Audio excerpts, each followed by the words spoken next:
আজ আমরা চলে এসেছি উত্তর চব্বিশ পরগনার এমন একটি জায়গায় যেখানে কিন্তু সারা বছরের প্রতিটা দিন ওল এখান থেকে ধুয়ে কিন্তু বাজারজাত হয়, অর্থাৎ কলকাতার বাজারে কিন্তু এখান থেকে চলে যায়।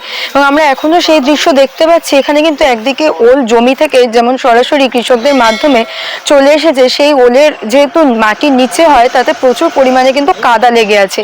সেই কাদা পরিষ্কার করে বাদিকে পুকুরে কিন্তু ওল ধোয়া হচ্ছে এবং ধুয়ে সম্পূর্ণ পরিষ্কার করে এখানে কিন্তু বিভিন্ন সাইজ অনুযায়ী ওলগুলো রাখা হচ্ছে এবং সেখান থেকে বিশেষ পদ্ধতিতে আমরা দেখছি বস্তার মধ্যে সাজিয়ে সেগুলো চলে যাবে কিন্তু কলকাতার বাজারে। এই যে ওল, সবজির মধ্যে এই ওলের রয়েছে বিভিন্ন ধরনের খাদ্য গুণাগুণ।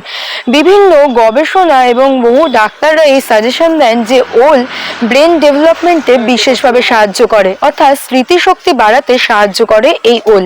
তাছাড়াও ওলে থাকে প্রচুর পরিমাণে ফাইবার, যা হজম শক্তি নিয়ন্ত্রণ করতে সাহায্য করে। এবং এই ওল চাষের পর্ব কৃষি বার্তার বিভিন্ন পর্বে আমরা আপনাদের সামনে তুলে ধরেছি।